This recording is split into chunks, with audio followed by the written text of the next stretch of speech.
Guys, ito na yung niluto nating ukoy. And for today's video naman mga ka-idol, at eto nga, nag-try tayong magluto ng ukoy dahil nga sa mga napapanood natin. Ayan, nag-crave ang inyong idol. Ayan, kaya naman guys, ipapakita ko sa inyo kung paano yung pagluto ko dito. At dahil nga bawal guys ipakita, ang alam nyo na kung anong dapat natin hindi pakita sa ating mga video. Eto guys, di ko na pinakita kung paano ko siya hiniwa-hiwa. Ayan, bawal po kasi ipakita yung alam nyo na yun. Kaya minagic na natin guys. Ayan, hiniwa ko po siya ng ganito kaliliit. At ayan na nga guys, ito bibilisan na natin. Ayan, nakikita nyo ba? Pero hindi nyo nakikita yung mga gamit ko dyan, di ba? Dahil itinago natin. Ayan, hiniwa ko siya ng ganyan at nilagyan ko siya ng asin. Ayan, yung asin guys ay para matanggal yung pakla niya. Piniga ko siya and then ginawa ko niyan is lagyan ko ng maraming tubig. Piniga ko siya and then paulit-ulit lang siya guys na hinugasan ko ng tubig para mawala yung pakla at saka yung at the same time yung asin na nilagay natin. Ayan, so pagkatapos niyan guys, papatuloyin lang natin hanggang maubos yung excess water niya na nandyan. Ayan, and then guys, after that guys ay nag-magic ulit tayo. Naghiwa tayo ng sibuyas.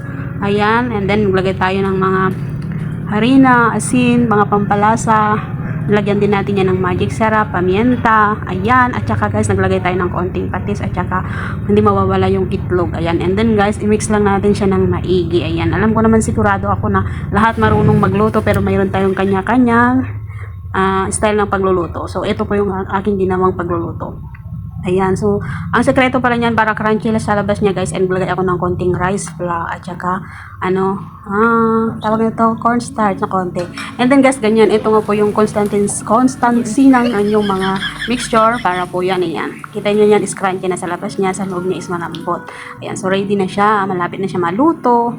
Pero ito lang natin siya ng isa-isa hanggang maubos po yung ating mixture. And then guys, ito na po yung first batch na ginawa pa. Ito po yung medium lang na size na puso ng saging ay marami na siyang magagawa. Ayan. So, ito na po guys yung second batch ng ating mixture na nagawa. Ayan, luto na. So, dito guys, dinagdagan ko ng konting harina kasi medyo parang kulang. Hindi kasi ako nag-measure sa mga niluluto. Alam niya, pachamba lang. Ayan. So, ito na lahat guys yung ating mga naluto. So, para naman magandang tingnan ay syempre. Ayan, so ilalagay natin isa-isa at ayusin natin ang paglagay dito sa plate na ito. At syempre, meron din kaunting pang-design na pipino. Ito naman guys, at gumawa nga ako ng sausawan na napakasarap. Ang teknika pala ng paggagawa ng sausawan ay niluluto muna yung suka, lalagyan ng asin, pamienta at saka asukal. And then guys, nagiwa ko ng pipino, konting sili, nakadepende kung gaano kaanghang yung gusto nyo. So ito na guys, enjoy. And then guys, ano pang ginagawa nyo guys, magluto na rin kayo dahil sigurado magugustuhan ng inyong pamilya. Ayan, okay.